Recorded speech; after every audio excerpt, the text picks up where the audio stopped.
I think the most surprising thing right now is we feel more comfortable of where we're at, not feeling as stressed out of where monies are coming from.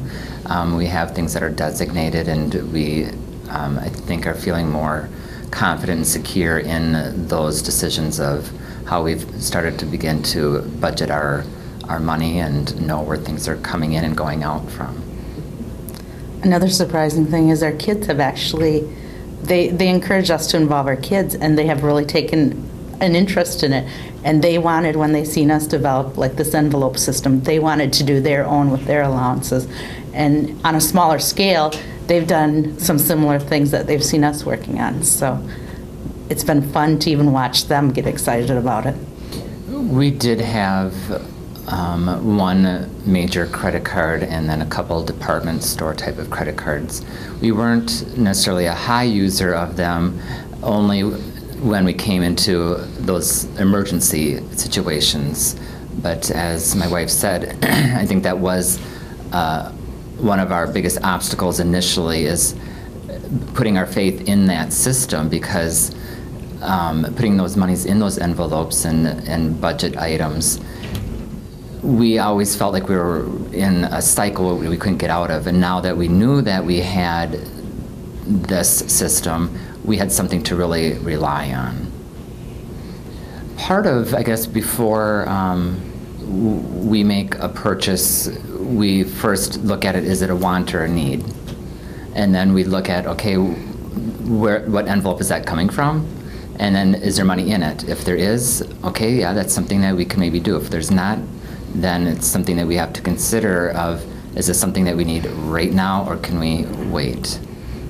So that's... We've had some opportunities. After church on Sundays, a lot of different groups get together and go out for lunch, and we've had to say no a few times, and there wasn't money in that envelope anymore. So things along that line, not always feeling guilty like you have to go, or that if the money, whether the money was in the envelope, kind of answered a lot of our questions. Mm-hmm. If it wasn't there, then the answer was no. I think our older two they have that capacity to understand that reasoning. I think we have four, so our two younger ones, I think, are still in that mode of, oh, why can't we? We've always been able to go out and do things when we wanted to in the past. So I think they're on the track, they just don't have that full capacity yet to fully understand.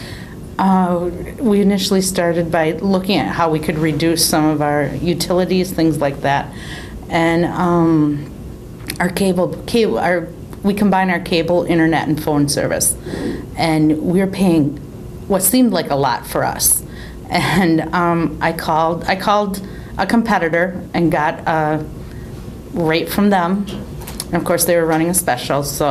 And I called the current company we're with back to see if they'd match it, and they did. And we saved almost $60 a month, just in that alone. Then it was looking at, we never had a budget plan with the energy bill, the energy electric bill, and it was more or less getting on a budget plan. So in the wintertime, you're not paying like $200 a month. In summer, it's $70. It's more consistent and easier to pay out and save from month to month. And we did cancel one service because they would not give us a good rate. So we figured it wasn't something we needed really. There's a place in town that gives kids haircuts free on Sundays, kindergarten through 6th grade. Our three younger fall into that category. Our oldest did not. When I called to set an appointment, they gave me a rate for the oldest. And I said, okay, well, that was only $1 more than where we normally go and pay. And I thought, well, for all there, it would just be as easy for $1 to get her hair done there. Well, when we went to pay for the bill, it was actually $6 more, I think, than what they quoted us, something like that. And I questioned the lady on it. She said, well, depending on what kind of hairstylist you get, if they're more experienced, you pay more, apparently. Well, we had ended up getting a more experienced one that day. And I said, well, we were quoted this. And then she pulled out her little chart showing me, and I said, well, you know, I wasn't here. I did not see the chart. I talked to a lady over the phone, and this is the price she gave us. And they were very nice. They did honor that price. But so it was just sticking up for yourself. And for $6, maybe it wasn't much, but yet $6 is $6. So I I think another way of looking at that question too, I think we become more resourceful in what's in our community to see if there's other programs or things that businesses gear towards families. To maybe there's a certain day of the week that they provide like kids meals cheaper. So those would be days that maybe we would choose to go out as a family. We were at a point in our mortgage that it was in a very short term could be paid off. But if we stuck to that plan, that was a large expense on a month-to-month basis that we could allocate those monies elsewhere. And by doing a refinancing and extending it out a little bit further, has allowed us to then put that money into savings or other areas that we could use as an emergency fund.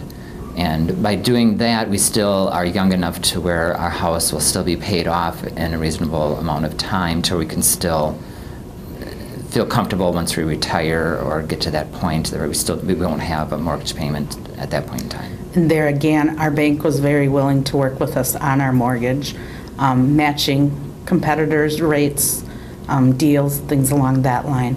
Just all the changes, seeing the goals that we initially set as far as working on creating those emergency funds and vacation funds, and watching them grow, refinancing the mortgage in order to create some more cash flow to build those savings accounts, things along that line. We're still kind of working on our retirement plan. That was another one.